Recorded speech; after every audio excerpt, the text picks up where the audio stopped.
High students, welcome to LWS academy. আজকে আমি তোদের রিপ্রোডাক্টিভ হেলথের কিছু কোয়েশ্চেন্স করাবো। আর যারা চ্যাপ্টারটা পড়িসনি তারা আমার আগের লেকচারটা দেখে আসতে পারিস, তাহলে তোদের সুবিধা হবে।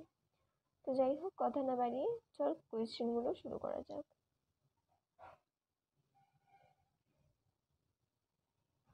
আমাদের প্রথম কোয়েশ্চেন, ভাসেকটমি। ভাসেকটমি সম্পর্কে নিচের কোন ধারণাটি সঠিক? আচ্ছা, আমরা ভাসেকটমি সম্পর্কে কি জানি? ভাসেকটমি হলো পুরুষদের যে ভাস ডিফারেন্স সেটাকে কিন্তু কেটে দেওয়া। তাহলে ভাসের ডিফারেন্সিটা যদি আমার কেটে দেয়, তাহলে এখানে ধর তোর সেমিনাল টিউবিউল, সেখান থেকে তোর যে শুক্রাণুটা আসছে সেটা এসে কি বাইরে বেরোতে পারবে? ইজাকুলেশনের মাধ্যমে সেই শুক্রাণুটা আসবেই না, এখানে পৌঁছাবেই না। সুতরাং এটা কাদের ক্ষেত্রে হবে? শুক্রাণুর সমস্যা। দেখ, প্রথমে আছে অপ্রতিরোধ্য বন্ধ্যাত্ব। সেমিনাল তরলে কোনো শুক্রাণু থাকে না, এপিডিডাইমিসে কোনো শুক্রাণু থাকে না, আর ভাসা ডিফারেন্সিয়া কেটে বাঁধা হয়। কোন ধারণাটি সঠিক নয়? এটা একদম ঠিক আছে। অপ্রতিরোধ্য বন্ধ্যাত্ব, হ্যাঁ, বন্ধ্যাত্ব তোর মানে বন্ধ্যাত্ব হয়ে যাবে, যাতে আর ইন ফিউচার সে আর কি বাবা হতে পারবে না।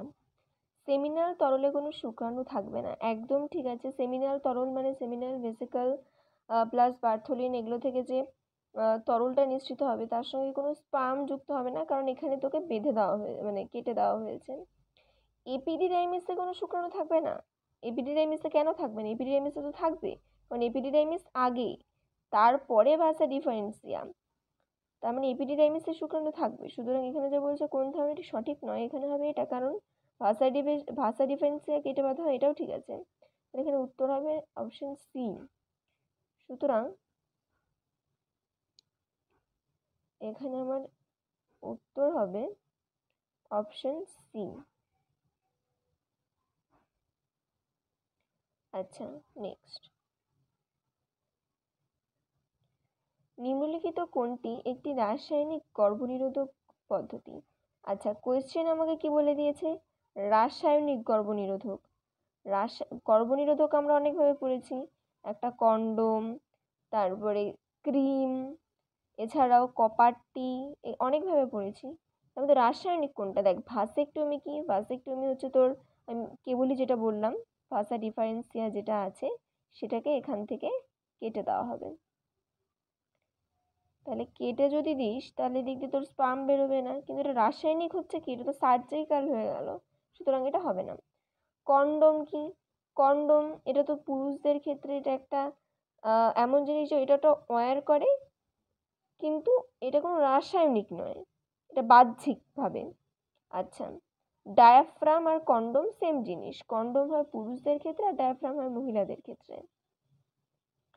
তাহলে এখানে হয়ে যাবে অপশন সি, কারণ আইইউডি, ইন্ট্রা ইউটেরাইন ডিভাইস, এটা ভেতরে প্রবেশ করিয়ে গর্ভনিরোধক করা হয়। কাদের ক্ষেত্রে? মহিলাদের ক্ষেত্রে। তাহলে আমাদের এটার অপশন হয়ে যাচ্ছে সি।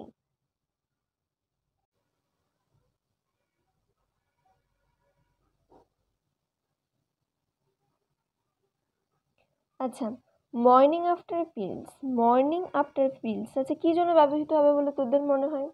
এটা এমন একটা পিল যাতে স্ত্রীলোক মানে কোনো আনওয়ান্টেড প্রেগনেন্সি থেকে বাঁচতে এই পিলগুলো কিন্তু ব্যবহার করা হয়। আচ্ছা, এটা কত ঘন্টার মধ্যে?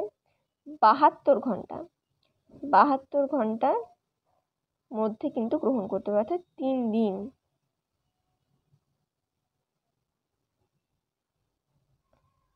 নেক্সট, এর মধ্যে যৌনসঙ্গতভাবে সঞ্চারিত অর্থাৎ এসটিডি, সেক্সুয়ালি ট্রান্সমিটেড ডিজিজ, কোন কোন রোগ সম্পূর্ণভাবে নিরাময় করা হয় না?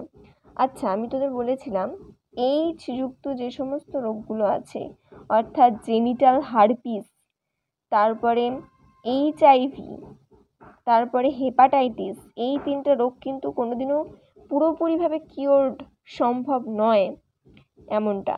সুতরাং এখানে কি হয়ে যাবে, দেখ AIDS, genital herpes, hepatitis B, এছাড়া কি কোনো অপশন আছে? সিফিলিস হবে না, এখানে চলে আসছে অন্য, হবে না। সুতরাং আমাদের অপশন হয়ে যাচ্ছে অপশন বি। নেক্সট, আইইউসিডি নির্গমন করে যে হরমোন, কপার টি হবে না, ওটা টি আকৃতি, ওটা হবে না। লিপেজ লুপ হবে না। LNG20 হচ্ছে আইইউসিডি নির্গমন করে। নেক্সট, এমটিপি এর পুরো কথাটি, medical termination of pregnancy, multi trade practices, এ তো হবেই না, মাল্টি টেম্পোরারি ফ্রিকোয়েন্সি নয়, মেডিকেল টার্মিনেশন অফ প্রেগনেন্সি। অর্থাৎ কেউ যদি কোনোভাবে কনসিভ করে নেয় আর সেটা যদি আনওয়ান্টেড হয়ে থাকে বা কোনো রেপ কেস হয়ে থাকে, তো সেক্ষেত্রে যাতে মানে অ্যাবর্শন করিয়ে দেওয়া যায়, তো ওই পদ্ধতিটাই কিন্তু মেডিকেল টার্মিনেশন অফ প্রেগনেন্সি বলা হয়েছে, এমটিপি। এর মধ্যে যৌনগতভাবে সঞ্চারিত কোন রোগটি নির্দিষ্ট প্যাথোজেনের সঙ্গে মিলেছে? আচ্ছা দেখা যাক, হচ্ছে এইডস, ব্যাসিলাস না, এইডসের জন্য আমরা কি জানি, HIV, ইউরেথ্রাসাইটিস নেই, এটা আমাদের। গনোরিয়া তো এটা নয়, গনোরিয়া হচ্ছে নেইজেরিয়া গনোরি। সিফিলিস, ট্রিপোনিমা প্যালিডাম, এটা একদম ঠিক আছে, syphilis, option D. Next,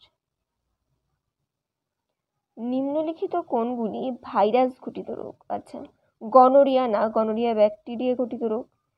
syphilis, এটাও ব্যাকটেরিয়া ঘটিত রোগ। অ্যামিবিওসিস, এটা তো তোর প্রোটোজোয়া ঘটিত রোগ। সুতরাং আমাদের হয়ে যাবে HIV আর এইডস, এই দুটোই কিন্তু তোর ব্যাকটেরিয়া ঘটিত রোগ। নেক্সট, এর মধ্যে কোনটি মহিলাদের জন্য গর্ভপাতের জন্য দায়ী? আচ্ছা, ব্যাকটেরিয়া না, মাইকোপ্লাজমা হচ্ছে তোর গর্ভপাতের জন্য দায়ী। গর্ভনিরোধক বড়িতে প্রোজেস্টেরন থাকে কেন? প্রোজেস্টেরন আমাদের কি করে, নিষেকে তো না, নিষেক কখনো ব্যাগে ডিম বেরিয়ে আসবে। জাইগোটের রোপণ প্রতিরোধ করে না, ক্লিভেজ প্রতিরোধ করে না। সুতরাং আমাদের হয়ে যাবে অপশন এ, ডিম্ব নিঃসরণে তোর যদি ওভ্যুলেশনই না হয়, ডিম্ব নিঃসরণে যদি না হয়, তাহলে তো তোর বাকি কাজগুলো হবেই না, সেটাই প্রতিরোধ করবে কে, আমাদের প্রোজেস্টেরন। ওই জন্যই তো ওটা দেখবি ইনটেক করা হয় গর্ভনিরোধ করার জন্য। যাই হোক, কপার টি বা লুপ প্রতিরোধ করে, কপার টি কি প্রতিরোধ করে? ডিম্ব নিঃসরণ না, এটা তো আমরা দেখলাম প্রোজেস্টেরন। আচ্ছা, জাইগোটের গঠন নয়, ক্লিভেজ নয়, জাইগোট তো পরে হবে, আগে নিষেকটা তো হবে, আর এই নিষেকটাকে প্রতিরোধ করবে কপারটি, কপারটি নিষেকই হতে দেবে না। সুতরাং নিষেক যদি না হওয়ানোর দরকার পড়ে, তাহলে কিন্তু কপারটি ইউজ করা যেতে পারে। দুটি স্থায়ী জন্ম নিয়ন্ত্রণ পদ্ধতি। আচ্ছা, স্থায়ী, আমরা দেখেছি কন্ডোম বা তোর পিলস, এগুলো কিন্তু স্থায়ী নয়, মানে কেউ কনসিভ করলো, সে ইনটেক করলো, তার ওই মুহূর্তে হবে না, কিন্তু পরবর্তীকালে হবে। কিন্তু স্থায়ী মানে কোনো দিনই সে আর ফ্যামিলি আগে বাড়াতে পারবে না। সেটা কার কার ক্ষেত্রে হবে? ভাসেকটমি, পুরুষদের ক্ষেত্রে তার ভাসা ডিফারেন্সিয়া কেটে দেওয়া হবে। আর টিউবেকটমি মহিলাদের ক্ষেত্রে, কারণ তার যে ফ্যালোপিয়ান টিউবটা, এই যে ফ্যালোপিয়ান টিউব, এখানে এই ফ্যালোপিয়ান টিউবটাই তো তোর কেটে দেওয়া হচ্ছে এখান থেকে। সুতরাং সে আর কনসিভ কোনোদিন করতেই পারবে না। তো এটা হচ্ছে তোর ভাসেকটমি আর টিউবেকটমি, একাধিক উত্তর। অ্যামনিওসেন্টেসিসের সাহায্যে জানা যায়, অ্যামনিওসেন্টেসিসের সাহায্যে কি জানা যায়? ভ্রূণের লিঙ্গ নির্ধারণ, হ্যাঁ একদম, লিঙ্গ নির্ধারণ করা যায়। ভ্রূণের বয়স না, ভ্রূণের বয়স জানা সম্ভব নয়। জিনগত ত্রুটি জানা সম্ভব, যে তার মধ্যে কোনো রোগ আছে কিনা, এটা অবশ্যই জানা সম্ভব, ভ্রূণের বৃদ্ধি নয়। তো অপশন এ আর সি। নেক্সট, সিফিলিসের লক্ষণ। দেখ, সিফিলিস কথাটার সাথে মনে রাখবি, সিফিলিস মানে কোথায় কি হবে, ঘা হবে। ঘা, তাহলে কোথায় কোথায় ঘা হবে? দেখ, জনন অঙ্গে ঘা হবে, মুখের চারপাশে ঘা হবে। পুজ নিঃসরণ সিফিলিসে হয় না, তাহলে জনন অঙ্গে ঘা আর মুখে ঘা। নেক্সট, পুরুষদের জন্ম নিয়ন্ত্রণের ক্ষেত্রে ব্যবহৃত হয়। পুরুষদের জন্ম নিয়ন্ত্রণের ক্ষেত্রে কী কী ব্যবহৃত হয়? কন্ডোম, একদম, পুরুষরা কন্ডোম ইউজ করে থাকে। আইওডি হয় মহিলাদের ক্ষেত্রে। স্পার্মিসাইড ক্রিম, হ্যাঁ স্পার্মিসাইড ক্রিম পুরুষরা ব্যবহার করে। ডায়াফ্রাম, এটা ফিমেলদের ক্ষেত্রে, ফিমেলরা ডায়াফ্রাম ইউজ করে। নেক্সট, ব্যাকটেরিয়া আক্রান্ত যৌন রোগ। আচ্ছা, আমরা জানি এইডসকে কিসের জন্য হয়? এইচআইভি একটা কি virus. Gonorrhoea bacteria, Neisseria gonorrhoea. Syphilis bacteria, treponema pallidum. Trichomoniasis হবে না, সুতরাং আমাদের অপশনে চলে আসবে গনোরিয়া আর সিফিলিস। নেক্সট, শিশ্ন দিয়ে পুজ নির্গত হওয়ার লক্ষণ। শিশ্ন দিয়ে পুজ কিসে নির্গত হবে? গনোরিয়াতে হবে, একদম ঠিক আছে। ট্রাইকোমোনিয়াসিসে নয়। ক্ল্যামাইডোমোনিয়াসিস হবে, একদম ঠিক আছে। জেনিটাল হার্পিসিস তো এরকম হয় না, ওখানে আমরা একটা ছবি দেখিয়েছিলাম, গুটি গুটি হয়ে যায়, ওটা নয়। তো এটা হচ্ছে গনোরিয়া আর ক্ল্যামাইডিয়াসিস, তো এ আর সি। নেক্সট, আচ্ছা, অ্যাসারশন অ্যান্ড রিজনিং।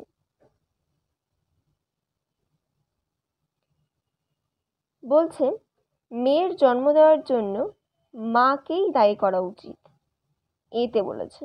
আর রিজনে বলেছে লিঙ্গ নির্ধারণে বাবার ভূমিকা থাকে না। আচ্ছা দেখ, মেয়ের জন্ম দেওয়ার জন্য কিভাবে মা আসছে? আমরা দেখেছি এক্স এক্স আর এক্স ওয়াই থেকে যেটা আসবে এক্স ওয়াই,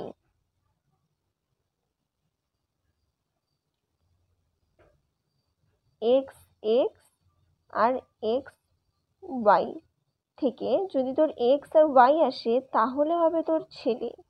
সুতরাং বাবার কাছ থেকে বাবা যদি ওয়াই দেয় তাহলেই একমাত্র ছেলে হচ্ছে।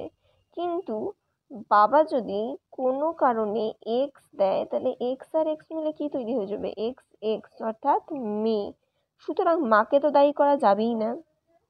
সেকেন্ডলি, বাবার ভূমিকাই থাকে, বাবা একমাত্র যদি দেয় তবে। এবার হ্যাঁ, বাবা নিশ্চয়ই স্বেচ্ছায় দেবে না, সেটা আলাদা বিষয়, কিন্তু বাবার মানে ক্রোমোজোমের ভূমিকা থাকে। তো ওখানে দুটোই হয়ে যাবে রং, এটাও হয়ে যাবে রং, এটাও হয়ে যাবে ফলস, আর এটাও হয়ে যাবে ফলস।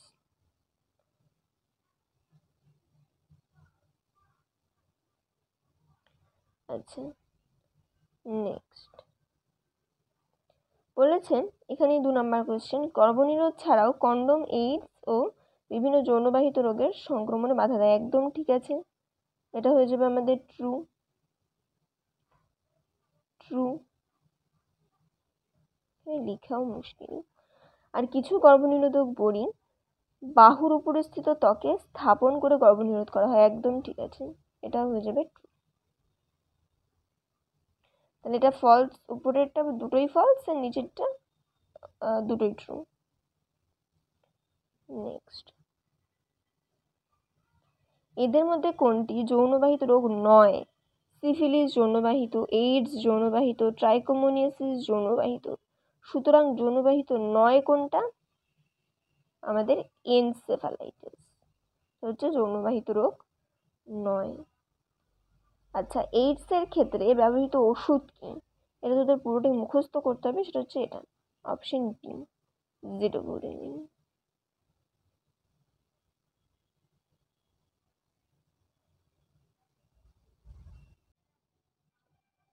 নেক্সট, এইচআইভি আক্রমণ করে।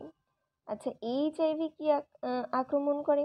অণুচক্রিকাকে নয়, বি সেলকে নয়, লোহিত রক্তকণিকাকেও আক্রমণ করে না।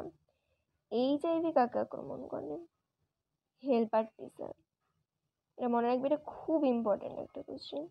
এইচআইভি হেল্পার টি সেলকে কিন্তু আক্রমণ করে। নেক্সট, যৌনগতভাবে সঞ্চারিত রোগ জেনিটাল পার্স হলো একটি ভাইরাস ঘটিত রোগ যা, এটা হয়ে যাবে হিউম্যান প্যাপিলোমা ভাইরাস, এটা কিন্তু মনে রাখবে। এটা তো সিফিলিস, ক্ল্যামাইডিয়াসিস, এগুলো হবে না, এটা হয়ে যাবে হিউম্যান প্যাপিলোমা ভাইরাস।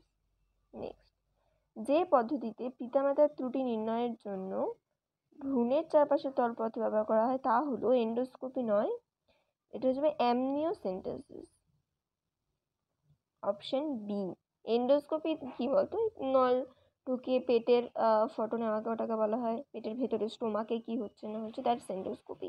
আর অ্যামনিওসেন্টেসিসের মাধ্যমে আমরা যে ভ্রূণটা রয়েছে সে ভ্রূণটা কেমন অবস্থায় আছে, সেটা ছেলে না মেয়ে ভ্রূণ, বা তার ক্রোমোজোমাল কোনো ত্রুটি রয়েছে কিনা, এই সমস্ত কিছু কিন্তু আমরা জানতে পারি। নেক্সট, টিউবেকটমির উদ্দেশ্য কি? আচ্ছা, টিউবেকটমিটা কি ফার্স্ট অফ অল? টিউবেকটমি হচ্ছে আমাদের যে ফ্যালোপিয়ান টিউব, এটা এভাবে তো আছে ফ্যালোপিয়ান টিউব, ধরে নেই আমি এখানে ঠিকঠাক আঁকাতে পারলাম না, তো যাই হোক, এখানে ফ্যালোপিয়ান টিউবের এখানে কেটে দেওয়া হবে, তা একটু নিচে হবে এমন, যাই হোক এখানে কেটে দেওয়া হবে। এবার তোকে যদি কেটে দেওয়া হয় তাহলে ওভিউলেশন হয়ে ডিমটা কি এখানে আসবে? আসবে না। সুতরাং এখানে টিউবেকটমির উদ্দেশ্য কি হয়ে যাবে? যৌন সংসর্গ নয়, ডিম্ব উৎপাদন তো নয়, স্থায়ী বন্ধ্যাত্বকরণ। Option C. ভ্রূণের পরিণতি লাভ তো হবেই না। নেক্সট, অ্যামনিওসেন্টেসিস মূলত যে রোগ নির্ণয়ে ব্যবহৃত হয় তা হলো, আচ্ছা অ্যামনিওসেন্টেসিস আমরা অনেকবার পড়েছি। অ্যামনিওসেন্টেসিস ভ্রূণের চারপাশে যে অ্যামনিয়ন থাকে তার ভেতরে যে তরল হচ্ছে অ্যামনিওসেন্টেসিস, যেটার মাধ্যমে আমরা কী দেখতে পারি? ভ্রূণের লিঙ্গ দেখতে পারবো। আর কি দেখতে পাবো? ভ্রূণের মধ্যে কোনো প্রবলেম আছে কিনা, বিভিন্ন রোগ, হার্টের রোগ নয়, মস্তিষ্কের রোগ নয়, ভ্রূণের বংশানুগতিক কোনো রোগ আছে কিনা সেটা আমরা কিন্তু দেখতে পারবো।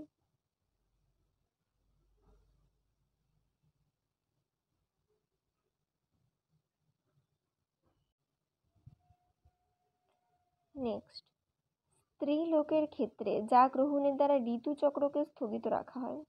আচ্ছা, ঋতুচক্রকে স্থগিত রাখা হয়, স্থগিতর ক্ষেত্রে এ দুটো তো হবেই না, কেবলমাত্র FSH নয়, LH নয়, ইস্ট্রোজেন অ্যান্ড প্রোজেস্টেরন।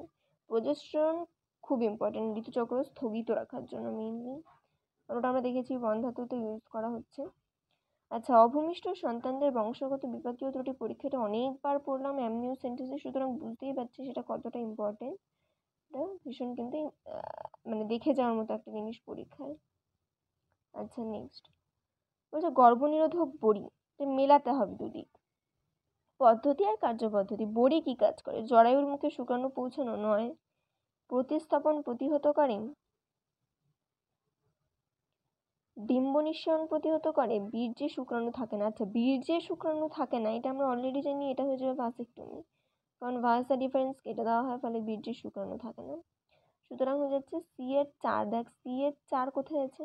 এটা তো হবেই না, এটা তো হবেই না, C-1 নয়, তার মানে এখানে, তা বাকিগুলো মিলিয়ে নিই। গর্ভনিরোধক বড়ি এর সঙ্গে ডিম্ব নিঃসরণ প্রতিহত করে, একদম ঠিক আছে। কন্ডম জরায়ুর মুখে শুক্রাণু পৌঁছানোকে প্রতিহত করবে।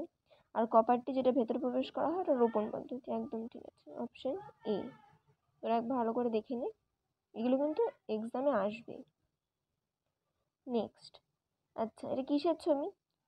Fallopian tube. তাহলে কি এখানে কি কাটা হয়েছে? টিউব কাটা হয়েছে। টিউব কাটাকে কি বলবো? টিউবেকটমি। টিউব থেকে টিউবেকটমি কথাটা এসছে, তাহলে এটা হচ্ছে অপশন এ।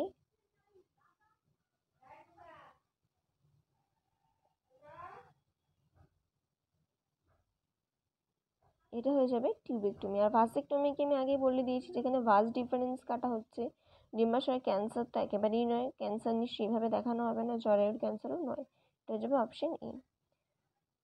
আচ্ছা নেক্সট, বলছে মহিলাদের গর্ভনিরোধক পদ্ধতি কি? মহিলাদের গর্ভনিরোধক পদ্ধতি ডায়াফ্রাম, হ্যাঁ ডায়াফ্রাম মহিলারা ইউজ করে। বহিষ্করণ এটা পুরুষদের। আইইউডি, হ্যাঁ আইইউডি মহিলাদের। আর ভাসেক্টমি তো পুরুষদের, ভাস ডিফারেন্স কেটে দেওয়া, সুতরাং option A and option C. আচ্ছা, তোদের মেইন যেগুলো দেখে যেতে হবে সেগুলো হলো ধর ভাসেক্টমি,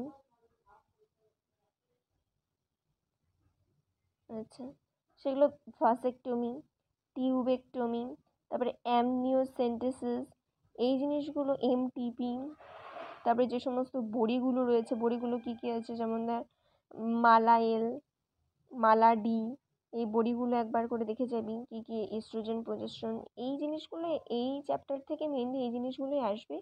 আর কোয়েশ্চেন আসতে পারে যে কোনগুলো ব্যাকটেরিয়া ঘটিত রোগ, কোনগুলো প্রোটোজোয়া ঘটিত রোগ, এগুলো একবার করে দেখে যাবে, ব্যাস। এখান থেকে আর এর চেয়ে বেশি আর কোনো ইম্পর্টেন্ট টপিক নেই, এগুলোই ইম্পর্টেন্ট টপিক। তো আজকের ক্লাসটা খুবই ছোট, কারণ আমি খুব সিলেক্টিভ কিছু কোয়েশ্চেন্স নিয়েছিলাম, যেগুলোই তোদের বারবার আসবে এবং বারবার একই ধরনের কোয়েশ্চেন তোদের করতে হবে। তো এগুলো একবার করে দেখে যাবি, আশা করি কোনো প্রবলেম হবে না। আর কোনো কোয়েশ্চেন থাকলে কমেন্ট সেকশনে জিজ্ঞেস করে নিস। তো আজকের মতো এটুকুই, দেখা হচ্ছে পরের লেকচারে। So thank you.